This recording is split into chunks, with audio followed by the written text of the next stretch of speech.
Hey everybody, my name is Steven and welcome back to the Storytime channel. Without wasting any time, let's get into our stories of the day. Company travel, always a rich vein for this sub. Reading some of the submissions here of late reminded me of a company I worked for around 10 years ago.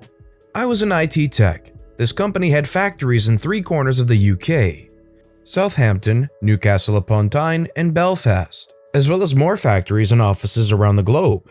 Being the IT base in Southampton, we'd quite regularly have to fly up to Newcastle or over to Belfast to fix an issue or just for routine maintenance on their kit. Often the higher-up managers would be making the same journeys, so we'd arranged with their PA to share the taxi from the office to the airport, make sure we're on the same flight, then share the taxi at the other end to the factory there. These were executive taxis. Long wheelbase BMW 7 Series and Merc S class usually. At the destination there'd be a man with a little sign for the exec who grabs his or her bags and takes us to the car. All very nice. If the visit required an overnight stay, they'd put us up in the same 4-star hotel as the execs as it was near the factory, on an industrial estate. And again, we could share taxis. This was a pretty sweet and sensible deal. Until the company was owned by a larger group, who decided on a top-down edict that all jobs below exec level didn't get business class travel, didn't get exec taxis, no 4-star hotels. We could also only eat at the hotel's restaurant unless we were entertaining guests from another company. Obviously, this was going to affect us as an IT team, so we tried to push back on it. Not happening. You have to follow the letter of the law. The PAs, we had one for IT as well as the couple who worked for the execs, got their heads together and came up with a plan. First thing was, our flights had to change.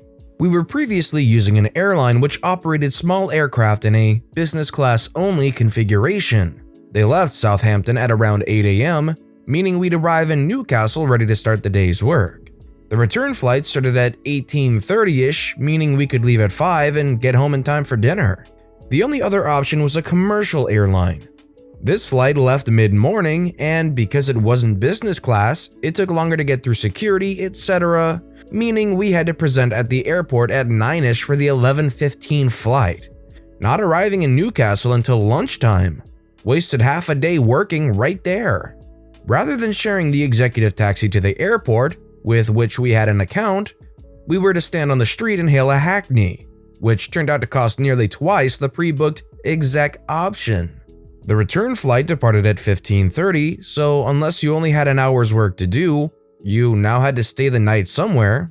We were only allowed to book from one of 2 chains, Premier Inn and Travelodge. Turns out the Premier Inn in the middle of Newcastle costs more than the 4-star place out on the industrial estate.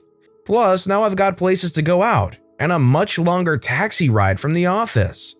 As anyone who's stayed in one knows, these chain hotels have generally crap but hugely overpriced restaurants. I can see cheap options which I'd be fine with, like Nando's or ZZ for my room, but no. I have to go to the on-site restaurant and order a 25-pound steak. My favorite trip was one where I had to take a newer server up there. The company wouldn't pay for it to be couriered as it was too heavy. They wouldn't pay for the baggage allowance. Policy was only cabin baggage on the commercial flights. They would have taken it no probs on the other airline. So I had to drive. Company standard was to pay 45 pence a mile for the first 10,000 business miles in a tax year. I had recently bought a cheap diesel that would do 70 plus miles per gallon if I kept it below 60 miles an hour. And as I'd be driving on company time, why not? 350 miles each way cost me a little over 50 pounds on diesel at that time, and I got paid 315 pounds in expenses for doing it. The airfare on the business class jet would have been around $250 return. Our departmental PA worked out that travel as a whole was now costing the IT department roughly 3 times what it used to under the old system. And that's not counting the missed hours when we could have been working. Of course, nothing ever came of it because the people who make these decisions never bothered looking into the impact of them, or probably never even get a report that would highlight it. From our point of view, it meant a problem that could be sorted in a single day now took at least 2, and we were away from the office a lot more. So if given the chance, Would you try and rack up all the driving miles that OP was doing? Let me know what your strategy in this situation would have been in the comments section down below. No more per diem? No more cheap lunches. Years ago, I worked for a company that was acquired/merged with a much larger company. There were, of course, management changes and policy changes. That's to be expected. We were told that pretty much everything would stay the same for us though. Health benefits, mileage reimbursement, travel expenses, etc. Well, almost everything made the cut except for the per diem. Per diem was easy with the old company. If you spent the night in a city, accounting looked up the GSA per diem rate for that city and you got reimbursed automatically. All you had to do was present a copy of your hotel receipt, which you had anyway for expense purposes. Per diem for meals, incidentals, and entertainment, M.I.N.E., normally works out to $45 to $55 a day, which is supposed to cover pretty much everything except car rental, fuel, and major project expenses. I like to eat well when I travel, so $55 doesn't always cover my meal expenses, but it's better than nothing and I can afford it. Of course, some of the guys would spend like $5 a day on canned fruit and sandwiches, then pocket the rest. More power to them. During the meeting where they announced the merger, they mentioned that per diem is ending and that all expenses will now be reimbursed directly, meaning that we have to submit receipts for everything we want to be reimbursed for. This is a huge hassle, especially on long projects with a lot of expenses. It irritated me enough that I asked one of the VPs about it during lunch. So what's with the change in per diem? It's a lot easier to deal with and no one has to keep track of a dozen of receipts. I bet you guys like making a few extra bucks from per diem, don't you? Not really. It doesn't always cover the full expenses, but it's easier to keep track of. Well, in order to keep expenses under control, we will only reimburse exactly what is needed. This struck me as condescending and stupid. The guys this affected were making $75,000 to $125,000 plus a year, so it's not like we were seriously padding our paychecks with an extra $20 to $40 per day for per diem. It also meant expenses took an extra hour per week because of dealing with the receipts. Of course, I put that hour on my timesheet as overhead. As part of this stupid policy change, they didn't ask for itemized receipts, just the signed copy, and the limits for meals were quite high. $15 breakfast, $25 lunch, $45 dinner. Looks like I'm about to start eating really well. I normally skipped breakfast because it upsets my stomach if I eat early, but not anymore. If there wasn't a restaurant where I could blow $15 on a healthy meal, I would at least pick up a couple energy drinks and a box of breakfast bars, even if I wasn't going to consume them right away. No more Whataburger or Wendy's for lunch unless I was in a hurry. Now I'm going to Chili's, Fridays, or any other place where I can spend close to $25 for a decent lunch. Same for dinner. $45 pays for a decent steak and a beer at Texas Roadhouse or Outback. Or I could just sit at the bar, order chips and salsa, then drink $35 of beer and liquor. They didn't ask for itemized receipts, so they would never know.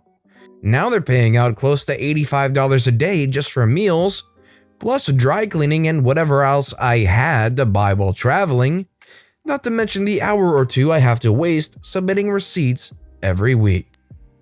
Honestly, despite the fact that they have to spend an extra hour with receipts, they still get paid for that time, and they get even more money to spend on goodies. That sounds like a win to me. Make my son wear uncomfortable shoes so it's uniform? Get ready for the ugliest shoes you have ever seen. I found out my son was a genius, and the public schools around here are lacking. I put my son into a private school where I had the most difficult time ever finding all white shoes my son can wear. Then an announcement was made that some non-white was allowed. His feet are wide and he has high arches. I searched until I found a pair I thought would work. High-end shoes, white with a small silver stripe, $90. After the first day of school, I got a letter that my son's shoes were unacceptable because they had to have uniformity in their pictures, and that he couldn't attend class without all white shoes. I went to Walmart and bought the only pair of white shoes they had close to his size. No wides were available and none of the shoes had arch support. Cue the malicious compliance. I sat my son down and asked if he remembered me talking to him about taking care of his uniforms when he played. Son said yes. Well, I want you to forget all of that with these shoes. I want you to make them as ugly as possible. Get red playground dust all over them. Rub them in the grass to get grass stains. And purposefully scuff your shoes when you go on the stairs. Less than a month into the school year, those shoes looked like they had been through a war. The school was stubborn though. They knew what I was doing and never confronted me. They knew he had a perfectly respectable pair of shoes at home, but had him in his atrocious orange, green, gray shoes instead.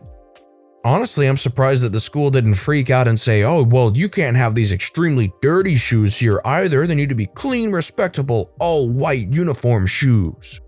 Tell me not to come in? I'm more than okay with that. I was reminded of this today and wanted to share this with you guys. Once many moons ago, actually it was just over a year, I was working for a big box store in their back room as a packaging/shipping clerk. The company I worked for is notorious for how they treat their employees, and at the time, it was right after they changed their sick pay. I accrued it pretty fast and had 34 hours in their sick pay with 49 hours for vacation. And I also worked overnight and never took sick days. Overall, it was a pretty sweet schedule for me because I love being up all night, and I had Monday, Tuesday, Wednesday off. In fact, I'm one of the very few people who worked my department overnight on weekends. Even though people were trained, they were always stolen. And one of the very few who could work a register, which I would do when the store opened, as I would cover the electronics desk until I left for the morning. I was one out of 2 people who could work electronics, but the other was a manager and had managerial stuff to do.